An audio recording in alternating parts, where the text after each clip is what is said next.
नमस्कार दोस्तों, स्वागत है SFN न्यूज़ में। दोस्तों बात करेंगे आज की दिन भर की बड़ी खबरों के बारे में। दोस्तों पहली बड़ी खबर में आपको बताएंगे कि बोलीविया ने इजराइल के साथ डिप्लोमेटिक रिलेशन तोड़े। इजरायली सरकार बोली इन्होंने आतंक के सामने घुटने टेके। कोलंबिया चिली ने राजदूत वापस बुलाए। वहीं दोस्तों दूसरी बड़ी खबर में आपको बताएंगे कि हमास के खात्मे के बाद गाजा में किसका शासन, अरब देशों के साथ अंतरिम सरकार पर चर्चा। अमेरिका बोला इजराइल वहां कब्जा नहीं करेगा।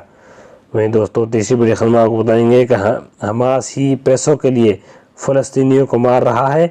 हमास लीडर के बेटे का आरोप, इजराइल सेना ने जारी की वीडियो। वहीं दोस्तों चौथी बड़ी खबर में आपको बताएंगे कि इजराइल से नॉर्मल रिलेशन चाहता है सऊदी अरब।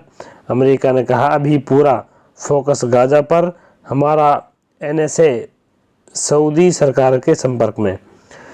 वहीं दोस्तों पांचवी बड़ी खबर में आपको बताएंगे कि गाजा के सबसे बड़े रिफ्यूजी कैंप पर दूसरी बार हमला, वहां 1,16,000 शरणार्थी। इजरायली संसद में हमास के हमलों का वीडियो दिखाया गया। दोस्तों बने रहिए हमारे साथ। दोस्तों बताएंगे आपको एक खबर विस्तार से। चलते हैं पहली बड़ी खबर की ओर। बताएंगे कि इजराइल हमास जंग के बीच लैटिन अमेरिका देश बोलीविया ने इजराइल के साथ डिप्लोमेटिक रिलेशन तोड़ दिए हैं। वहीं कोलंबिया और चिली ने गाजा में अमेरिका की मौत की निंदा करते हुए अपने राजदूत को तेल अवीव से वापस बुला लिया है।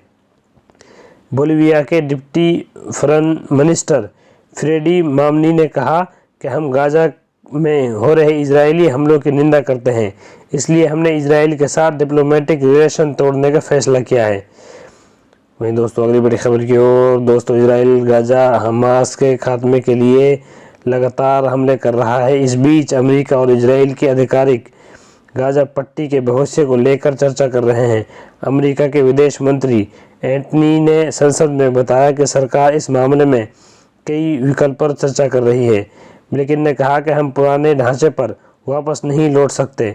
जब हमास गाजा पर शासन करता था, इजराइल भी गाजा पर कंट्रोल नहीं कर सकता। ये बात उनके अधिकारियों ने खुद स्वीकारी है। इसमें हम दूसरे देशों के साथ मिलकर दूसरी संभावना पर विचार कर रहे हैं। इजरायली अधिकारियों ने ये भी कई बार कहा कि वो गाजा पर कब्जा नहीं करना चाहते। वहीं दोस्तों अगली बड़ी खबर की ओर। इजराइल की सेना ने बुधवार को हमास लीडर के बेटे का एक वीडियो जारी किया।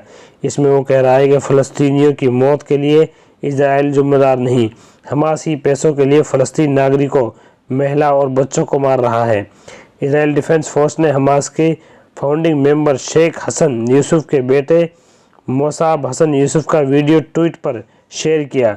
इसके साथ लिखा कि हमास के आतंक में पला बड़ा, वहां से जान बचाकर भागा हमास लीडर का बेटा हमास की सच्चाई बता रहा है। वहीं दोस्तों अगली बड़ी खबर की ओर। दोस्तों इजराइल और हमास के बीच जंग जारी है। इसके बावजूद सऊदी अरब चाहता है कि उसके इजराइल के साथ सामान्य संबंध हो। ये दावा अमेरिका के नेशनल सिक्योरिटी काउंसिल के प्रवक्ता जॉन कर्बी ने किया है। 30 अक्टूबर को अमेरिका के national security adviser Jack Sullivan ने वाशिंगटन में सऊदी अरब के defence minister prince Khalid bin Sultan Saud से लंबी बातचीत की थी। कर्बी का ये बयान इसलिए अहम हो जाता है क्योंकि इजराइल और हमास जंग के शुरू होने के बाद कुछ मीडिया रिपोर्ट्स में दावा किया गया था कि अमेरिका के मध्यस्थता में चल रही इजराइल सऊदी अरब बातचीत बंद हो गई है। वहीं दोस्तों अगली बड़ी खबर की ओर। इजराइल और हमास की जंग का आज 26वां दिन है।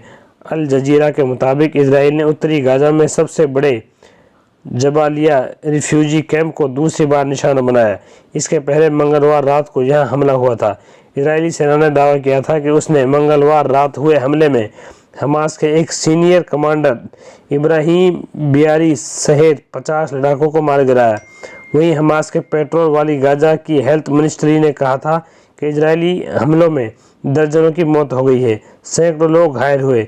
इधर रिफ्यूजी कैंप में हुए दूसरे हमले से जुड़ी जानकारी इलाके में कम्युनिकेशन ठप होने की वजह से फिलहाल सामने नहीं आ सकी।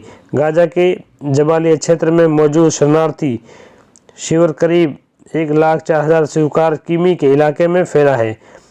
हमले से पहले यहां करीब 1,16,000 लोग पनाह ले रहे थे।